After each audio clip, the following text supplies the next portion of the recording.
wish everyone could see how well I just did this whole intro for myself here in the basement and then discovered that I had not been recording.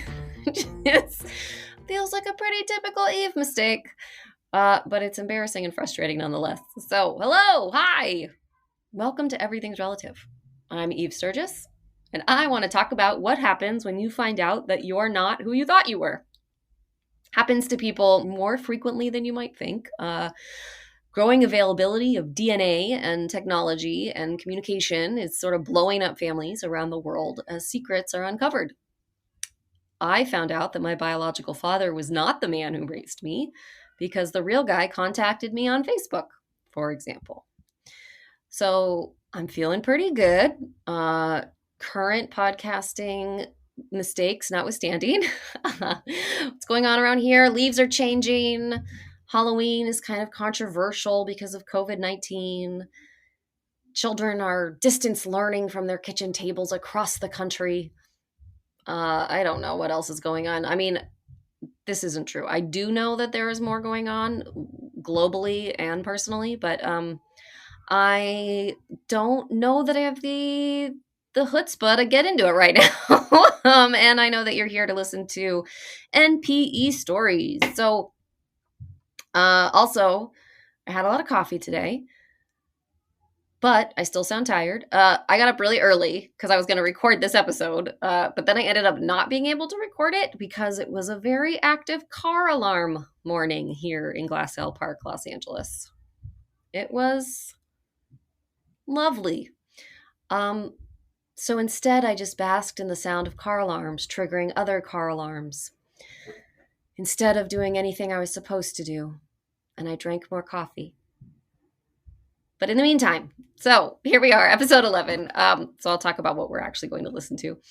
So Edward DiGangi is the author of a book. It's called The Gift Best Given. It is a wonderful memoir about his own journey of discovery as he researched his own adoption and his biological mother, who turned out to be an exciting character who lived a sweet and adventurous life. So Ed and I talked a few weeks ago, also early in the morning. Thankfully, there were no car alarms that day. It was really fun. And here's what I want to talk about, and about why Edward DiGangi is important and within the NPE paradigm. So off the bat, he's not an NPE. He knew he was adopted. So that part is not the surprise for Ed. But Ed, it's still important because he represents to me a few things. One is that Ed comes from the generation of adoptees who were told nothing about their adoptions. They weren't even told they were adopted often. They had nothing about their stories. And that's such an old school way of doing it. But I'm absolutely positive that it still happens. I'm sure it still happens in this country and around the world. And so this it's like an old story, but I'm sure it's a current story. So the other thing is that he discovers kind of later in life this interest and insatiable need to know his history and navigate his family tree, which is what happens to so many people that's what people are doing when NPE events happen. People get this interest in their history and their family tree, and all of a sudden misattributed parentage comes out and family secrets and scandal, and families come undone. So he represents people not only who are adopted, but also people who are just interested in their roots, and they go down these rabbit holes to figure out where they came from. I said this before about myself, but I wasn't super interested in my own life, my own roots for myself. But Edward tells a story that makes me understand how exciting a project like this could be. He had me on the edge of my seat like more than once. And so, yeah, so as you know, if you listen to season 1, I talked with Aaron in Louisville. He's an archivist, works for libraries, and he talked about what he sees all day working in a place where people like Edward come looking for records of their family, and he helps them sort through data to understand who they are and what it all means. So Edward offers a perspective from his side, like the other side of that experience. And I have to say, he really roped me in. I will let you experience it for yourself. I hope you enjoy my conversation with Ed as much as I enjoyed having it. This is episode 11, season 2 of Everything's Relative. I am Eve Sturgis. So why don't you walk me through a little bit of the process for yourself? You knew you were adopted, but you weren't, as far as I understand it, you were not especially interested in your origin story. But tell me about that and how that changed and how this book came to be. Well, I had, I guess, the idyllic life. We lived in a suburb outside of Manhattan in New York City. Uh, Lived a very good life, and I just, even from the time that I understood that I was adopted, I suppose there was part of me that didn't want to rock the boat, Mm-hmm. but the greater part of me said it doesn't matter.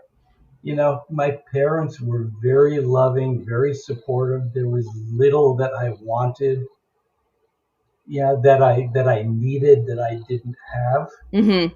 And so I just sort of muddled along. Periodically I would have the thought about, I wonder who my mother is. I never gave a second's thought to who my father was.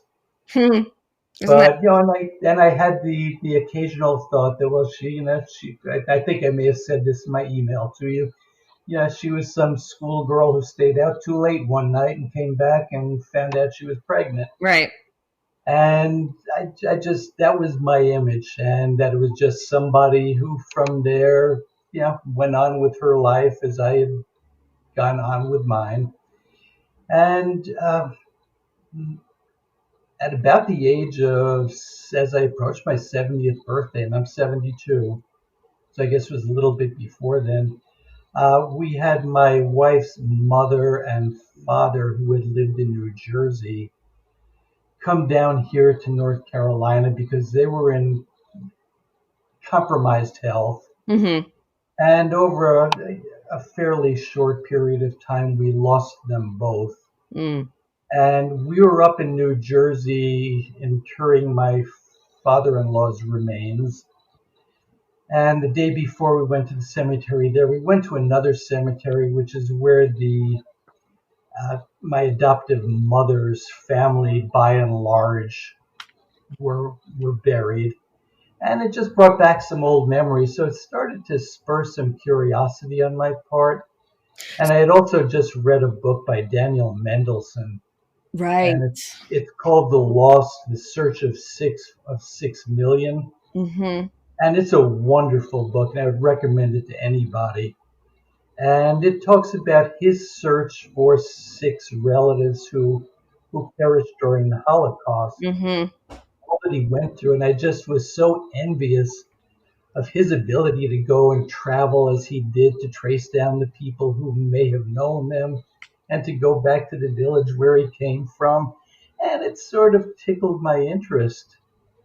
So when we came back from the services that we had in New Jersey, I went to our local library, and my first thought was, well, let me go and I'll investigate my adoptive mother's uh, heredity.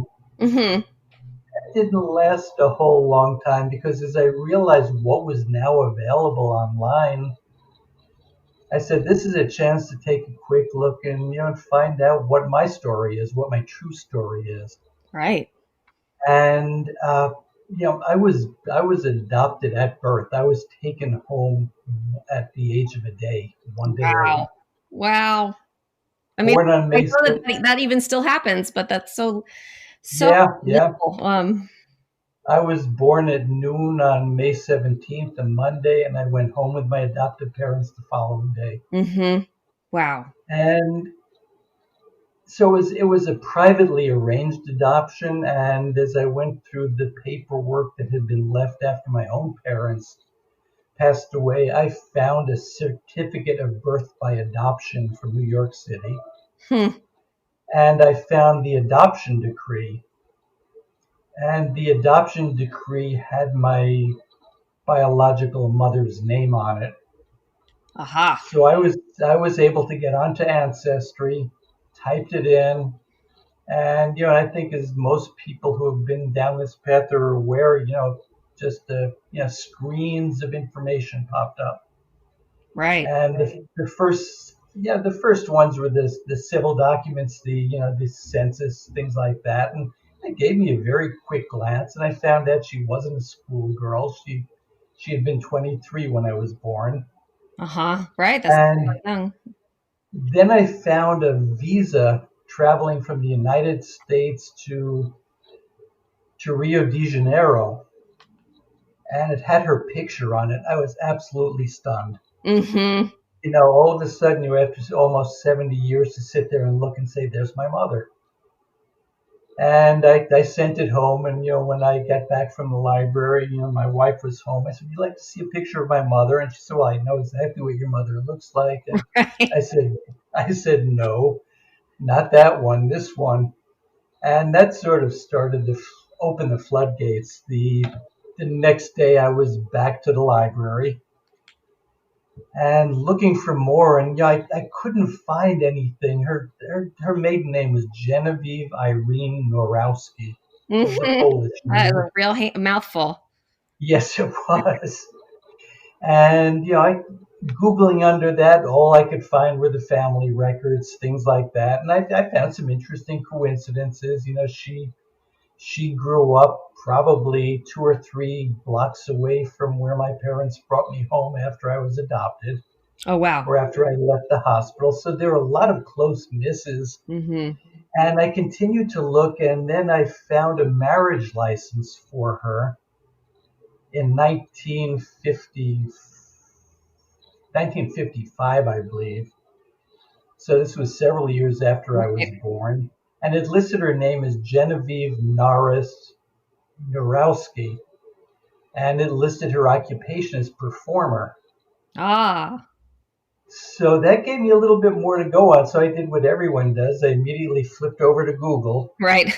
and typed in Genevieve Norris performer. And the blog of a woman who called herself a picker. This is somebody who goes to yard sales and auctions and buys small items with the thought of reselling them. Her blog appeared, and the blog contained probably 10 various pictures or pieces of ephemera, all related to Genevieve. And Wow. it turned out that she was a very prominent ice skater in the 1940s and going into the 1950s. So I was kind of flabbergasted by that. Yeah. All of a sudden you're looking at a good part of the story. So I then went to Facebook and tried to find the picker, because my first thought is I wonder if she's still got these things, Mm-hmm. and if she still got them, will she sell them to me? So I sent them. I found a name that seemed it was the right name. There were 3 or 4 with the same name, but she was in Atlanta, and so it was the closest. Mm-hmm. And I think she was associated with an antiques mall. So I said, okay, that seems logical. So I sent a message, and every correspondence I sent from at the time was always started with, "Hello, you don't know me, but I'm pursuing a family relationship. Right. And I'm just curious, if you're the right person, and do you still have the materials?" And probably within 10 minutes, I got a message back saying, "Yes, I'm the right person. Yes, I've still got them." Wow. So I'm real excited at that point. So I Yeah. sent another message back. I said, "Can we talk?" And she said, "Yeah, I'll call you." And probably for a week, I didn't hear from her. Mm-hmm.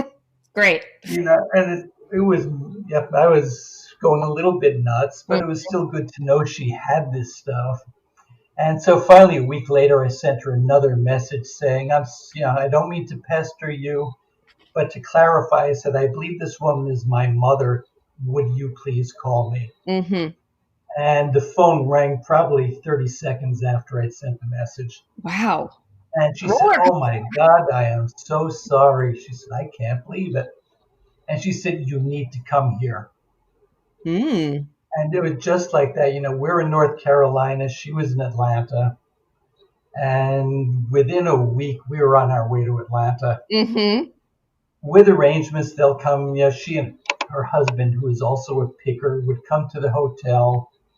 bring these things to see, and we'll spend some time together. And that's exactly what happened. And we were sitting down in the lobby, and the woman came in first alone, but carrying a big carton. Mhm. And it was like we had always known one another. She's just a lovely, lovely person.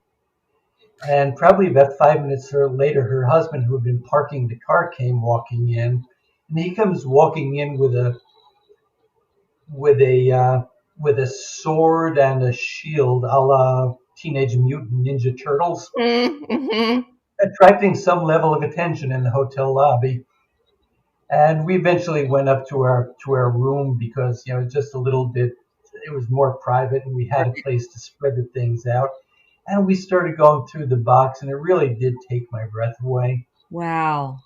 Because it was one promotional picture after another Been like an of archaeology discovery kind of, or it a, was yeah. it was brilliant, and then the one thing that I think is really a key here is amongst the pictures there was a her diploma from elementary school or middle school, and then the next piece was her first professional contract. And at the age of 18 in 1943, she was making $100 a week, which was huge That's a money lot. back then. Yeah, I didn't think you were going to say that much. And the interesting thing was, and I don't know how it reflects on me. Maybe it's just my nature. Is I looked at that contract and I said, I understand everything is all right. And Mm-hmm. it's just, she was faced with the decision of, do I raise a child as a single mother at a time when being a single mother was not an appropriate or an accepted thing? Right. Or do I pursue this very, lucrative career? And I Mm-hmm. had no problem with the decision she made. Mm-hmm.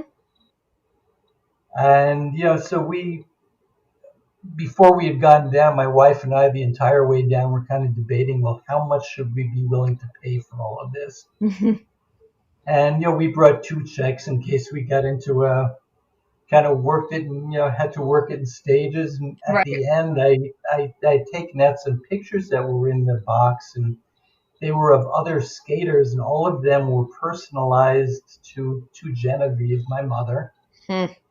And I started writing down names because I was thinking, okay, I'll try to track these people down one at a time, and maybe somebody could tell me something about her. Mm-hmm. And as I was doing that, Dan, who was the husband, looked at me and said, "What are you doing?" And I explained what my process was. He said, "You don't need to do that." He said, "All of this stuff is yours. Oh, wow. Just been holding it for you." Oh, what nice And people. it was one of many, many kindnesses that I encountered along this journey. Huh. And ultimately I did. I went through every one of those pictures and only found one person who turned out to still be alive. Mm-hmm.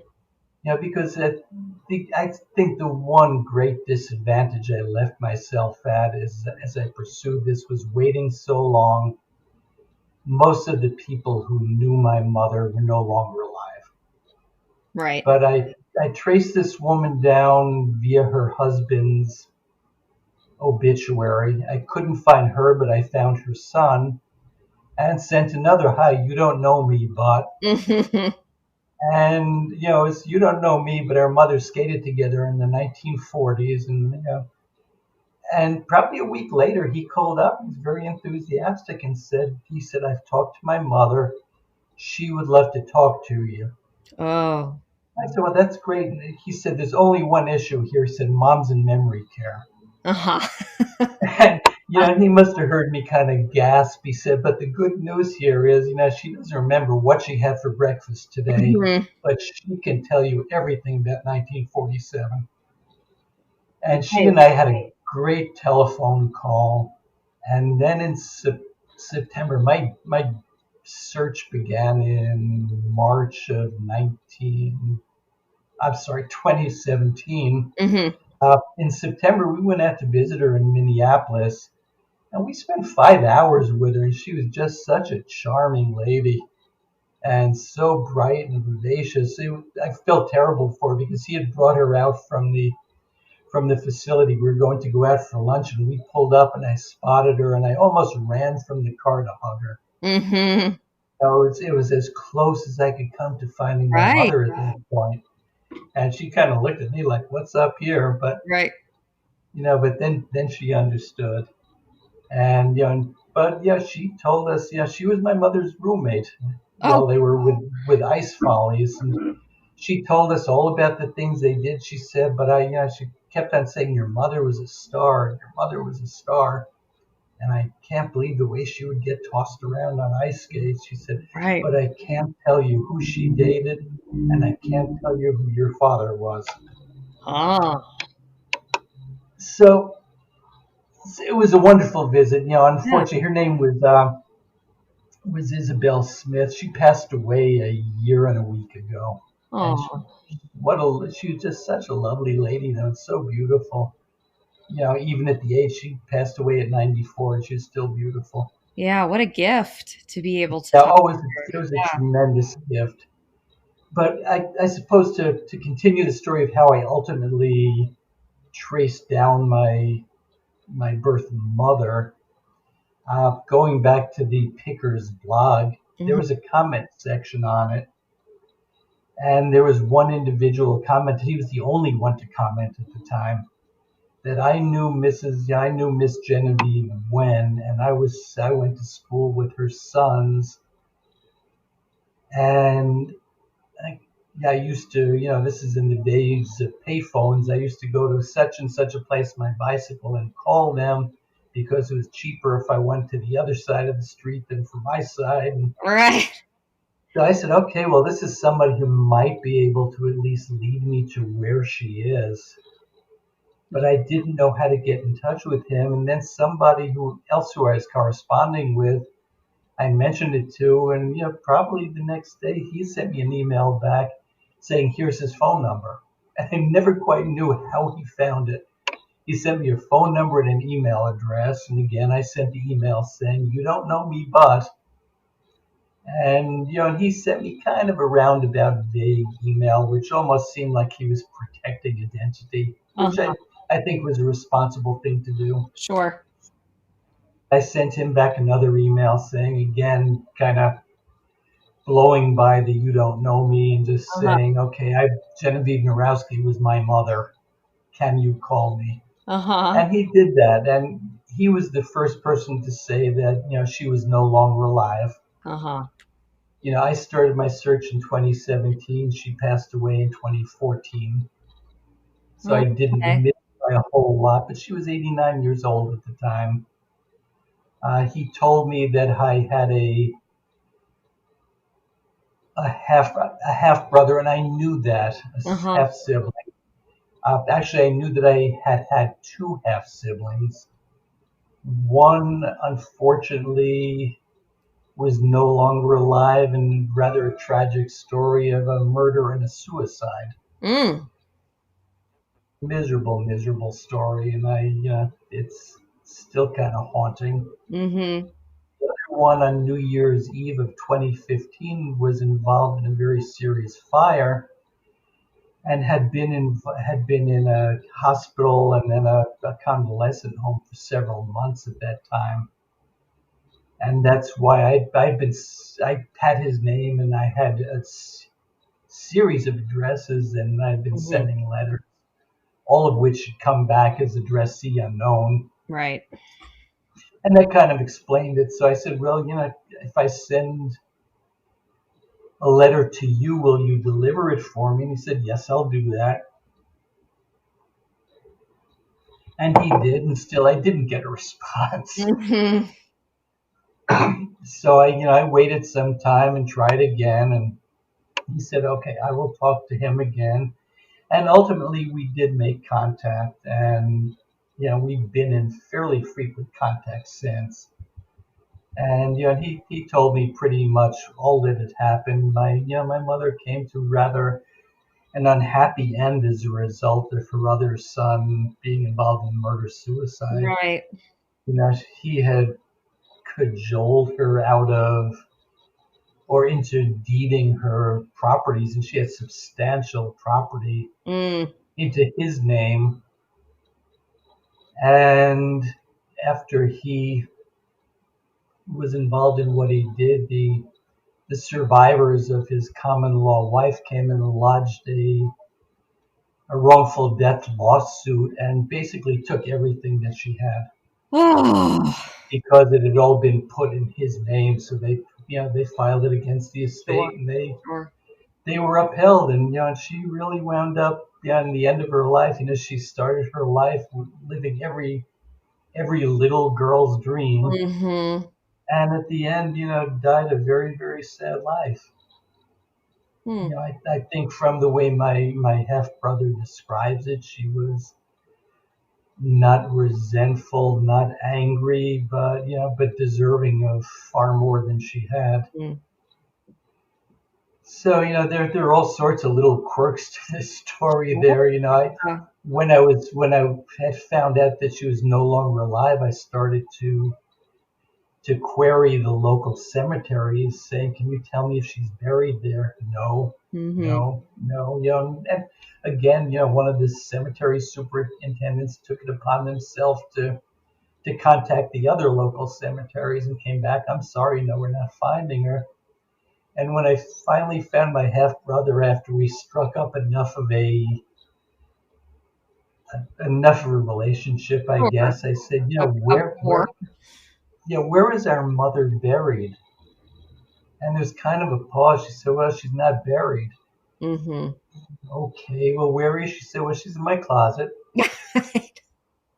And that there was part of me that wanted to laugh, and there was another Right. part that wanted to cry. Sure. Yeah. And then ultimately we got, yeah, and she was there with his birth father, who had passed away in 1994. The two of them on the shelf side by Oh, side. all right. Well, that's yeah, that is like sweet and sad at the same time. I'm not sure what the father's story was, why they waited, but by the time our mother had passed away, it was a financial issue, Mm-hmm. and he couldn't afford to inter her. So um, I'm losing track of time, with the pandemic now. But I guess it was a year ago, this past August, we went down and finally interred the two of them in a cemetery down there. And it was kind of a cute story. They lived in a very uh, they're south of Atlanta and just a little old, an old mill town, which has Mm-hmm. not done a great deal to revive itself. But there's one very sophisticated restaurant down there that my wife and I love. And every time we go down there, we get in there at least once. And we've always had the same waiter, Mm-hmm. who's who's not flamboyant, but who is unabashedly gay and Mm-hmm. very cheerful, very pleasant. So we were down having dinner the night before, and I saw him bring out kind of a fancy dessert to one table, and there was a lot of back patting and congratulating. Then he brought the same kind of dessert to another table, and he finally came back to ours as we finished, our meal, and he said, "Yeah," he said, "I didn't ask, are you celebrating any kind of an event tonight?" Uh-huh. And my wife and I sort of looked at each other, and I think my wife said, "Well, his mother is coming out of the closet tomorrow." And he put his hand on his hip. He said, "Well, I'm down with that." And Yeah. he went scurrying away to the kitchen. About 5 minutes later, everybody's peering out of the kitchen, Oh and my he came gosh. he came back with one of the same desserts, all engraved, "Congrats on coming out of the closet." Oh, perfect. I explained it to him, and he thought it was hilarious, but it Right. was really cute. Right. It was a somber event, but very uplifting. Right. A moment of connection about Yeah, it was, and the pandemic has kept us from getting down there to visit again, but we right. will, and that'll be a stop for us. Very neat. That will certainly be a stop. Now, I had mentioned that I had never given any thought to who my birth father was, mhm. and prior to to the search for my mother, I did an ancestry sample right around Christmas time, where I bought them for myself and my wife at Christmas. And so before I even got the inclination to search ancestry, I sent the DNA sample in, looking solely for, what's my heredity. I Mm-hmm. had always identified on my father's side as Sicilian, on my mother's side as Ukrainian, and yeah, never 100% sure that that was accurate. I sort of felt the European piece, the Eastern European piece, never quite felt the Italian side. Hmm. We came from a kind of a, a, a loud, raucous, closely knit Italian family, more my father's family, and I always had a feeling of otherness. Uh-huh. They were embracing and they were loving, but I never really felt like, okay, I'm part of this. Mm-hmm. And that was me, not them. Mm-hmm. Mm-hmm. So I sent the sample in, and it took forever because of the Christmas holidays, I suppose, and it wasn't until May of 2017, and now by then I was deep into this search, and I started to get curious about, well, I wonder where my mother was when she got pregnant. Mm. Oh wow. And yeah, via Google, I found out that she had joined the Ice Follies.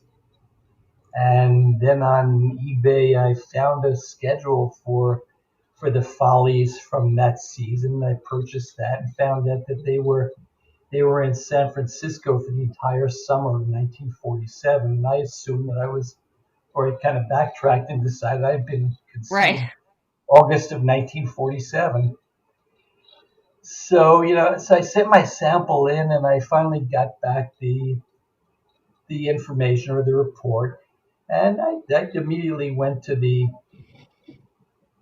pie chart, which is what I think most people do, Right. Right. and found out I was like 50% Eastern European, and that felt right. And then there was Uh-huh. another 25% at the time, which was Ashkenazi Jew, and that kind of made me chuckle, but that felt good. And then a mixture of a little, mostly Northern European and Great Britain. And then I went to the list of relationships, and they're the thousand third to fifth cousins. Right. But at the top of the list, there was a high probability, very close relationship with a first cousin. And I studied that pretty carefully, and the name was not familiar. When I searched farther, he had a very, very complete family tree. He Oh. turned out he turned out to be an LDS member, Okay. so he had done Makes great sense. research. Right. And I said, this has got to be my father's family. And I assumed, okay, if he's my first cousin, he needs to have an uncle someplace who was my father. Mm-hmm. And his father had no siblings. His mother had 7 siblings. There were 6 sisters and a brother. Oh. I said, okay, bingo, got him. Yeah. Wow. And I sort of looked him up and found out he had been born in Wisconsin, I think, and then moved to Austin, Texas, and had gone to the University of Texas and was a lawyer. So I wrote to this cousin. I sent him a message via Ancestry, and I'd heard the horror stories about when you send messages and no one answers. Sure. He answered in 15 minutes. Oh wow. You keep having such good luck. I did. This Sort of thing has all been. This has been serendipity and coincidences all the way and through. nice people. I keep getting adrenaline, sort of like a little shot of adrenaline every time you say someone wrote back.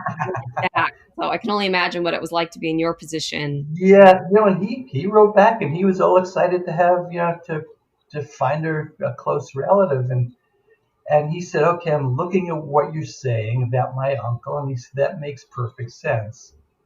And he told me a little bit more about the history, and we agreed we'll be in touch. And as I was discussing this with my wife, about 15 minutes later, another message drops in from him. Hmm. And he said, I was just looking at your pie chart, and I was looking at that part that's 25% Jewish. He said, there are only a couple of concerns I have. Do you know where your mother was when you were conceived? I said, San Francisco. Mm-hmm. He said, well, as far as I know, my uncle never left Texas. And Oh. I can tell you unequivocally, he had no Jewish blood. Hmm. So, yeah, this is kind of disappointing now. And, The plot you thickens. know, so yeah, it did thicken. And 15 minutes later, there's another message. She said, but I have 25% Jewish blood. Oh. And as it turns out, this person who Ancestry identified as my cousin was actually my half brother. Oh my gosh. I did not. I just got goosebumps. I did not see that coming. I didn't see it coming either. I don't think he Wow. did either. Wow. And and he's a real bright man, very embracing. Yeah, he was, as opposed to my maternal half brother who was very guarded. Mm-hmm. My paternal half brother was, his arms were open from the start. Oh. You tell me what you want, tell me what you need, I'll get you the information, or I'll tell you what I know. And interestingly, what his read was in those first couple of days is, I don't know who your adopted parents were, but you probably did better with them than you would have with my father. Ah. Yeah. And it turned out he was kind of he ultimately had five wives, Oh. and just he got around. He's a charm. And he was my half brother's father for 10 years, and one day just said, I'm out of here, and left. Mm-hmm. Mm-hmm. Of But a couple of years ago, again, I'm losing track of our time. Probably course. Yeah. probably February of 2019, we were out and we visited the West Coast to see friends in LA, but we swung through San Francisco first to meet my half brother, and we spent time with him. And he said, if you would like to, my mother would like to meet you. And she Oh. was my father's wife after I was conceived. Aha. Uh-huh. So they married a year later, I think, and then my brother was married a year after that. So Born. so we went out, and she's currently alive, and she's 99 years old. Oh. But Wow. we came in to visit with her, and she was very sweet. My son was with us, my wife was with us, and she went through the niceties with my son. She went through the niceties with my wife, then looked at her son and said, take them and show them the house. And she pointed to me, she said, you stay. Mm-hmm. And as soon as they were out, she said, I think you deserve to hear about your father. Wow. Which I thought was a generous gift. Yeah. It feels like you were just, I mean, I'm now starting to get a deeper understanding of the title of your book, that it's like you just got in your exploration sort of stumbled upon gift after gift. It really was gift after gift, and that wasn't really the inspiration for the book. But Uh-huh. someplace deep inside, when Genevieve is in the process of making a decision, somebody has a discussion with her, and talks about gifts, and Yeah. some you receive, some you give. But yeah, it was a series of gifts from very generous people. Mm-hmm. And his mom basically, did not have a lot of great things to say about him either, but Mm-hmm. to a certain level forgave him, and kind of pinned it on his mother instead. Right. But she said that, yeah, and I just, again, more than what she told me, it was the fact that she told me that was so, I Mm-hmm. think, so poignant, and I was so grateful for. Mm-hmm. Wow.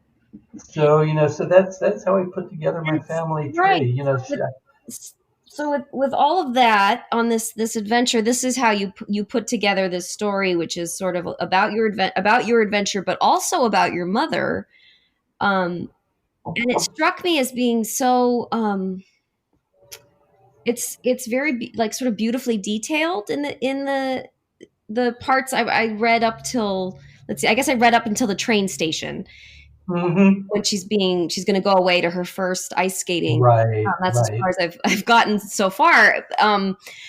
So uh, so my question is, how much of that is like creative license and you imagining the things that were going on in the family, and how much of that was details that you gleaned from your research? Well, I think there are two things at place here. The chronology and the people, I think, have a great deal of integrity. They're right on the mark. Mm-hmm. And I did an awful lot of research. Where Mm-hmm. was she when? Who was she with? And what came in between was kind of connect the dots. Mm-hmm. And I don't have any way of knowing what did she say or what did somebody say to her. But it was an exercise in, okay, if this is where she wound up, what must have preceded it. Sure. So Yeah. as far as dialogue and things like that, I took creative license with it because I had to. Otherwise, it would Right. have been Genevieve was here, Genevieve Right. was there, Right. Well, and to me, it sort of strikes me like you're developing a relationship with her by doing that. It, I I came away feeling that I knew her. yeah. And I think it's twofold. Number one is I have met some people who did know her as an adult. Mm-hmm. I've met, obviously, my half brother was the closest to Mm-hmm. her. I've met and been with two of my maternal cousins now who if they don't remember her, remember all the stories that surrounded her. Mm-hmm. Mm-hmm. And she was just, yeah, she was revered on two levels. Number one, she was a star, so that impresses all kids. Right. But number two is everybody just held her on a pedestal as a wonderful person, Hmm. as a talented and kind person, and that held through the adults who I encountered along the way. Mm-hmm. And so, that certainly shaped the way I approach dialogue. Yeah. Well, But it's you're right though, it did. It gave me a relationship with her that I might not otherwise have had. yeah. Well, it's like it's an amazing exercise in sort of an exercise and like a testimony to our sort of this human need and the grow. I mean, it's a growing trend right now, but also just this human need for connection to where we came from. I agree with that. Had we never made any connection, or had I never gotten the inclination to go looking, I would have been okay with that. But I feel like I'm richer for having done it. Yeah. A little, and I think you had Becky Proudfit a few episodes Mm-hmm. back, Mm-hmm. and I love the way she said, "All I did was I found more people to love." Yeah. And I think some people, unfortunately, and I can't speak for anyone else's experiences, but they're disappointed or they're angry. Mm-hmm. Yeah, my disappointment is I didn't get to ultimately meet her, and maybe that was for the best. Maybe I would have come away with a whole other impression, but I don't think so. I Right. think where I was with my at the end of my research, and I shouldn't even say the end because I'm still researching, Right. I'm sure. I know it and never ends. or at the end of the book, and I think we would have been pretty much the same place. Mm-hmm. I would love to have met her just to say, hey, you know what, I'm okay, Mm-hmm. because I think we tend to look at our own situations and probably don't give a great deal of regard sometimes to the people who gave us up, Right. or in the DNA in the NPE situations, the people who suddenly are revealed not to be who we thought they were. Mm-hmm. Mm-hmm. So it's I would like to have had the chance. I didn't have it. Right. So this was Right. kind of my ability to recreate that Mhm. opportunity. Yeah. Well, it's just beautifully done. And And and I have to be honest, you're the first this story, and I don't exactly know why, but this story is the first time that I have, as you were describing it, I felt along for the ride and excited at each discovery that you made. I mean, just now during this phone call, and I suddenly, just this morning, have like a new understanding of why the ancestry search is fun. Like, and I don't mean that I thought it wasn't fun. I believed it was, but I suddenly have this new appreciation for the investigative adventure.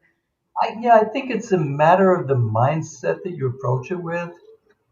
If, and again, it's, if you're looking, if you're open to what you might discover, Mm-hmm. it's a fun thing. If you fear what you might discover, it's probably a whole different experience. And I can't Mm-hmm. speak for anyone else. Mm-hmm. I, I wrote down here so I wouldn't forget to say it, as I think, my adoptive parents somehow, and I don't know how they did it. Or I tell every parent how to do it, is, as they imparted me with a sense of self. Yeah. So I was not who they were. I Mm-hmm. was not who my biological parents were. I'm me. Right. And I just, yeah, and I've always been kind of a pragmatic person. And, so if I had found something I wasn't happy with, I would have, I probably would have been disappointed, but it wouldn't have changed my life. But Mm-hmm. I understand Mm-hmm. some folks are, you know, again, circumstances differ. Right. Right. They sure do. Wow. Wow. Well, if people want to read your book, which I cannot recommend highly enough, I'm really loving it. What's the best way for them to get a copy of that? Should they? Do you have a preference of distributor? Well, it's can be requested through any bookseller. It's available at all their online retailers. And I do have a website. It's DiGangiAuthor.com. It's Mm-hmm. DiGangi author, all one word, Mm-hmm. .com. And the book can be purchased there, and I'll be happy to sign and inscribe it if that's what they like, and Oh, cool. pack Okay. it nicely, and send it on off very quickly. All right. I know what I'm But going to do. I appreciate you letting me say that. I appreciate the plug. Of course. The book, it's two intersecting stories. One is my search, and one is is the story of my mother, and at the end the two of them come together, and I think it's a in both cases it's kind of a joyous ride. Yeah. Oh, yeah. This has been lovely. Thank you so much for giving me your time, Mr. DeGangi. Oh, I've enjoyed it, and that's Ed. You don't have to call Um, me Mr. DiGangi. um, But no, say it. I've so enjoyed your podcast. Oh, Because I think you approach a serious subject with a I think with a sense of heart and a sense of humor that that you don't often always find elsewhere. So I've really been enamored of the podcast and of your guests. oh, thank you so much. I'm hoping So, to. I hope that my approach makes it not more conversational, easy to approach for people, but for people that need that, that's what I'm trying to give them. yep, and I think you're doing a great job. Thank you so much. I will be in touch with you and let you know, of course, the hows and whens of this episode. It will not be very long before it's up. Okay.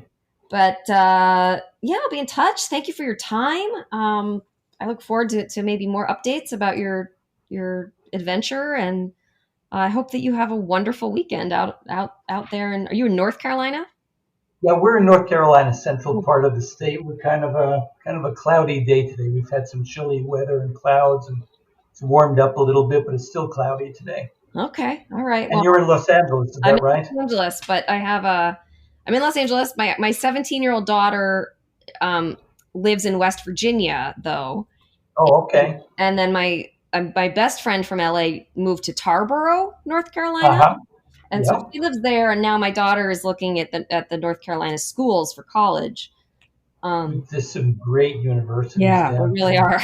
So Yeah, some superb schools. yeah, so North Carolina is kind of on my radar, in my heart, in different ways. So I hope to get there soon.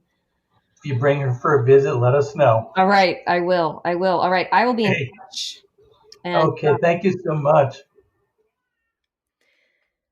it's only been a few weeks, but I'm already reminiscing about my morning with Ed. I hope we can get together in person one day soon, before too long. I'm actually recording this episode earlier than usual, although I've mentioned like 10 times in this episode that I got up early. I don't mean early in the day, I mean early in the schedule on the calendar in the month, because I'm actually headed out of town tomorrow. Again, early in the morning. There's clearly a theme on my mind. So I'm flying out tomorrow from LA to the East Coast. I'm flying to New Jersey to meet with a group of other NPEs.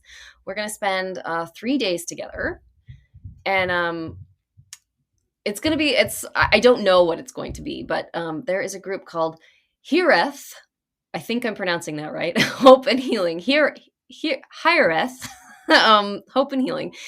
They are a new group. They're sort of a new group that's been formed in as recent as this whole phenomenon has sort of exploded. So they are in New Jersey, and they are trying to host retreats and conferences and get-togethers for people that have had DNA discoveries or NPE experiences in one way or another. So they have planned this event that was supposed to be in April, and of course it got canceled because of COVID, and now we're redoing it, or doing it, postponing it. The rain check is for this weekend. And of course, we will be wearing masks. We have all gotten tested. We will be washing our hands. We're standing far apart from one another. But the point is that we're going to be sharing our stories and learning from some professionals in the mental health field about the larger phenomenon, and also about how to attend to ourselves as individuals. And I think it's just like exciting to spend time together. A lot of us know each other and are in communication in various ways online, but to be in the same room and in the same place and share stories with one another in real time is it's something a little bit different. I think I'm really missing it, and we want to have this element. So I'm looking forward to it. And I'm also very nervous, despite what you may think. I actually do have like my own brand of shyness and social anxiety that courses through me.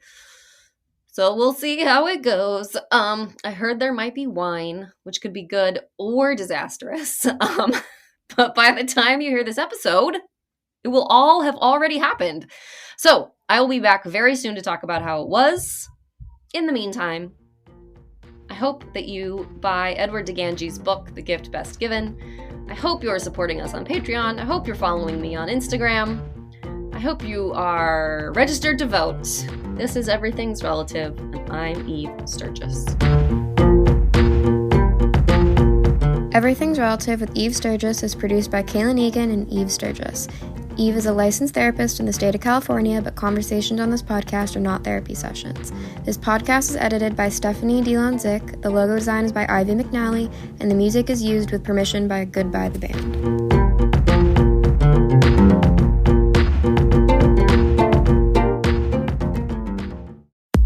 Hi, I'm Michelle Varay.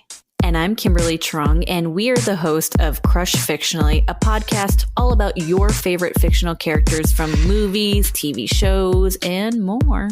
Each episode, we pick a theme, curate a list of characters that we love, why we love them, and some fun facts about the people who created them. So if you've ever felt a true connection with a fictional character, tune in to Crush Fictionally on Campfire Media. Or wherever you find your podcast. Campfire.